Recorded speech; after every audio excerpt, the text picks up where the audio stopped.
build it as a symbol of New York. I have my personal doubts, but what we do after every event, after the first World Trade Center, after the Oklahoma City event, and the others that have occurred, we at Wadlinger Associates, with many other firms, have gone out and tried to tell them how to redo it again, how to build these buildings so that you don't have this problem again. Todd Rittenhouse, thank you for your wealth of information. Todd and I were talking a little bit earlier on about what the rescue workers are up against. This rain certainly not helping matters. Let's go to Martin Savage, who now is what we are all taking to calling ground zero, to give us some insights as to exactly what is going on in that search and rescue area. Good morning, Martin. We're in the area of Reed and Greenwich Street. It's a couple of blocks north of the World Trade Center site. The rain has been falling steadily here. Overnight, though, it came down quite heavily at times, especially around 2 o'clock in the morning. And there is reported to be some street flooding in the area that the search... All right. I'm just being given an indication that we're having problems with this audio. As you can expect, this weather is not helping things.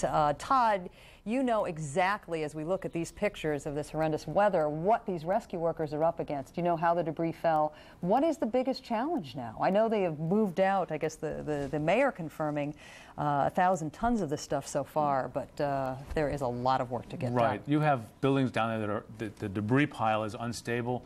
You have several things you want to be careful as you remove certain pieces that you don't cause another mini collapse in a localized area, possibly killing people that they are near to rescuing or injuring the rescue workers themselves. Now, this rain has been terrible on it because it makes all those surfaces slippery. All that dust and debris that's been around is becoming muddy and very slippery, so the rescue workers are now in danger themselves. Todd, if you would, please stand by. We're going to try to bring Martin Savage back up. Martin, we couldn't hear you earlier. We think we can now. Fire away. Paula, you do hear us now from down here? Yes, I do indeed. Yeah, okay. Please go ahead. We wanted to let you know, obviously, the weather has been extremely problematic for the rescue operation that continues to be underway. A steady rainfall has been falling all night. At times, though, last night, very stormy. The winds have been gusty down here. We are at a checkpoint. It's about one of the closest points, several blocks north of the World Trade Center area, talking to volunteers, talking to 3 firefighters that have come in from Maryland, ACCOKEEK, and the fire department there. And it's Chief Gene Jordan. Chief, thank you for being with us. Thanks to your firefighters. What impact has this weather been for the effort? It's hampered it a lot. It's made it a lot more difficult to get into the area that we needed to get into. And last night they had to pull us all out when it started getting bad.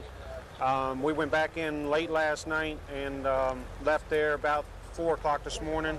And we're just getting ready to go back in as soon as they let us. You're up against so much already, and then Mother Nature turns on you. What does that do to the emotions and the morale? Well, it lowers the morale, of course, because everyone was in there, and as long as it was dry and everything, it was a lot easier to work with. So, of course, that was making the efforts a lot easier for us.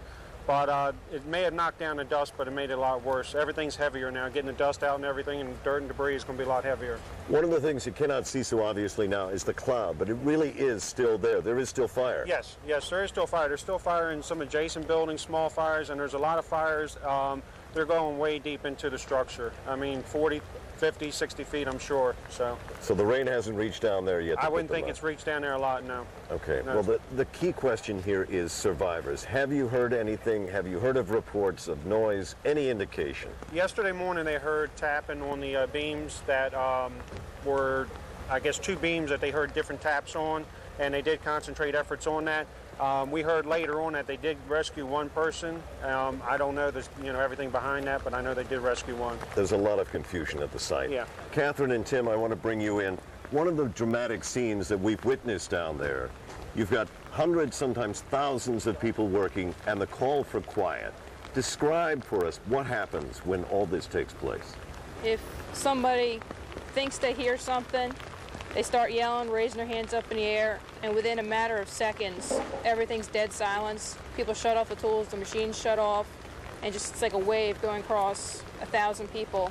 This is shouted across the crowd, and it's passed from unit to unit, and everyone goes silent. Yeah, within a matter of minutes, everything is shut down. Within a minute, everything is shut down. I mean, there's thousands of rescue workers over there, and within 1 minute, because everyone knows what we need to hear, it's dead silence. And at that moment, Tim, what goes through your hearts and minds? Hoping that we'll get a response where we'll hear something, because we're sending out voice calls to them, and if they respond back to us, that's what we're hoping for. Why were you here? our hearts are here. Our hearts are here to help. We just want to help. There's hundreds of people buried underneath this disaster, and we want to help get them out, hopefully alive. KATHRYN, I know you're going to have to leave soon, eventually. What will you take away? Hopefully, the memory of saving people. I don't want to think about leaving people behind. It's nice to know that we've already pulled out people alive, and that's what I want to take with me, that we've saved lives. Chief, when you leave, obviously as a firefighter, you've seen many disasters. Yeah.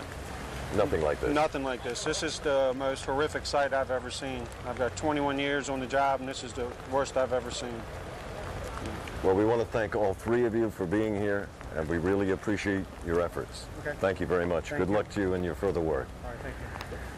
So there are many volunteers that have come from all over. They refer to the firefighters here in New York City traditionally as New York's bravest. Now they refer to all of the firefighters from wherever they have come as New York's bravest. Paula? Martin, thank you so much. I'm going to share with you some of what is in the New York papers this morning along that note as we look at pictures of the hundreds of New Yorkers that have come out in this nasty weather to volunteer. Something that I think says it all about the spirit of involvement. This comes from the New York Daily News. The title of the editorial is "This Mr. Bush is Ground Zero." Welcome to New York, Mr. President. Welcome to the world's greatest city. Welcome to a city filled with people who, despite their reputation for arrogance and for attitude, are at heart the kindest, warmest, most caring folks you'd ever want to meet. Some things will never change. Some things already have. The terrorists who struck at our heart murdered thousands, but they could not murder the American spirit. Even if they had destroyed the Statue of Liberty or the U.S. Capitol building or the White House, our strength would remain. America is not a building, a statue. It is people. It is 8 million New Yorkers, along with 272 million other Americans. And all of us are counting on you, Mr. Bush, to lead us in this time of darkness. These pictures say it all, and Michael OKWU is among the hundreds of New Yorkers who have gone to many places throughout the city to volunteer. Michael, please fill us in on what everybody's doing now. I'm really touched by these people, Paula. Many of them have been standing here since 3:30 this morning. They are construction workers, they are electricians, they are steel workers, and they come from all walks of life and from all over the United States. I've talked to people from Missouri, I've talked to people from Pennsylvania and from Delaware. In fact, I'm greeted now by two gentlemen who came here who are construction workers, Chris and Drew. Yes. What happened when you went inside? What is it that you wanted to offer as a service? Any bit of help I can do. Pick up a rock, move something, give out water, anything they need. Anything they need, that's why I'm here, just to help out. How did you know to come here? Saw it on the news. I said, that's it, we're coming. So we came. Just drove around New York. Seen it on the news, sitting there with him and just, let's go, they need help, let's go. You say that you came from Delaware. Yeah. When did you come from Delaware and how did you get here? We drove in my car yesterday. We got up here pretty lost in New York. We kept getting wrong directions. We finally found this place. Waited in line a couple hours, and they said they need us this morning. We slept in our car. Got here this morning. Now they're saying they don't need us till tomorrow, so it looks like we'll be sleeping in our car again tonight. And you mentioned to me earlier that they don't need you because right now they're looking for steel workers. Yes, they need iron workers. They said there's not enough iron workers to cut the iron. That's the biggest problem they have is cutting the iron, so they can get everyone in there to help clear the debris. Well, you drove all the way from Delaware. You slept in your car. When they told you that they didn't need your services today, how did you feel? A little let down, but if they need us tomorrow, we're here for tomorrow. Well, what are you going to do tonight? Sleep in the car. Sleep in the car. Probably walk around New York. First time in Manhattan, so I'll see the sights, walk around, go back to the car, sleep. Again tomorrow morning. Get back up. Here we are. And check into the Jacob Javits Center bright and early tomorrow morning. Again tomorrow morning. Wait in line another 3 or 4 hours. And hopefully tomorrow it won't be raining. Yeah. You two exemplify the spirit, I think, that are making many Americans proud. Thank you. Paul, I think that pretty much says it all. Back to you. Thank you, Michael. I'll tell you, my heart goes out to all my fellow New Yorkers out there who are going out and doing what they can to help out. We heard another poignant scene about something that happened last night to one of our producers from FNC, Warren. He described a scene of trying to get on a train last night at Grand Central. He heard people cheering. He didn't know what it was. He looked around and he looked over his shoulder to see a New York firefighter walking through the terminal. At that point, everybody erupted in applause. The fireman then taking his helmet and saluting them. And I think Senator John Warner, Miles might have been correct the other day when he said Tuesday is one of the, I'm paraphrasing what he said, but one of the saddest days of American history, but in the end may turn out to be one of our finest hours. Absolutely. Thank you very much, Paula. Let's move now to Washington, D.C. Kate Snow is on Capitol Hill, as she has been all throughout this. Yesterday, they're reporting on that $40 billion emergency appropriation to help New York and the Virginia area rebuild after these attacks. Kate, what's new? Well, that's going to be taken up here in the Congress this morning, Miles. Joining me right now, a very powerful, very well-known senator, Senator Joseph Biden from Delaware. I want to talk to you about a few things. You are the chairperson of the Foreign Relations Committee, so you have a lot of information about what's been going on. First, let's start with what happened in New York. There have been a lot of reports overnight last night about some detained people in New York at the airport. Tell us what you know. What I know is to be factual, and last night I couldn't say this on air. Those people have no connection whatsoever to what happened at the World Trade Towers or the Pentagon or this organization and network. Two things happened, Kate. One guy, an actual pilot, got on the plane, coincidentally had his brother's identification as well. His brother happened to live in an apartment complex that was one in Boston where some of these people had actually been. Totally coincidental. 10 other people were going to a Boeing conference. They had stickers on their bags. They worked for Boeing or were invited by Boeing. I'm not sure the detail.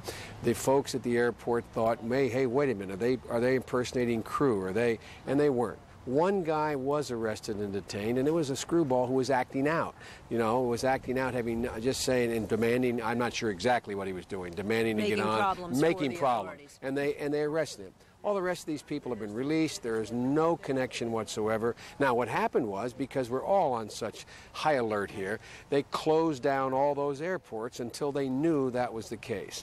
But you're confident that that's the case. I'm confident that I've spoken to the director of the FBI, the #2 guy. I've spoken to the CIA and George Tenet. This was 6 o'clock this morning, as late as 6:30 this morning, which is what, an hour and a half ago, or whatever. What about other leads and other, there have been many other, we've been reporting many other places where investigations are underway. Well, there are. Florida. Kate, there are, and there will be other people arrested. These guys didn't operate alone. Last night when I was responding to another program, was I aware of what was going on? I thought they were talking about investigations of baggage handlers, of people at airports, etc. That is thoroughly, we have 7,000 FBI agents out there combing the countryside, and you will see other arrests. But one thing people should understand, there is no evidence that there were people trying to get on a plane to duplicate what happened at the Pentagon or in Pennsylvania or in the state of New York. Is there evidence that there could be more to come? Do you have a sense for that? I'm not at liberty to speak to that, except to say people should not be, I understand their fear, but people should not be fearful that there's an imminent prospect of a similar event occurring. We're going to get all kinds of threats, Kate. We walked out of this building, Kate, yesterday. I was embarrassed, quite frankly, to walk out. You were here. Now, we did something we never done before. We evacuated on the threat of a bomb scare. We've never done that before until you've actually seen something. You look and see a box, you see, but everybody is on tenterhooks now, and we are. And I'm not second-guessing it, but we are reacting in a way in the aftermath of this that's going to take a little bit of time to sort of climb off of. Let me go back to the investigation just for a moment, since you do know so much. What can you tell us about whether these were cells of people who knew each other, who didn't know each other? Do you have any sense for how big an organization we're talking about? Let me be careful here. We have evidence that there were a number of cells, all knowing one another, all in part of the game plan, that were able to pull off this god-awful event. I think in the next days, Kate, you'll see some very concrete evidence of that.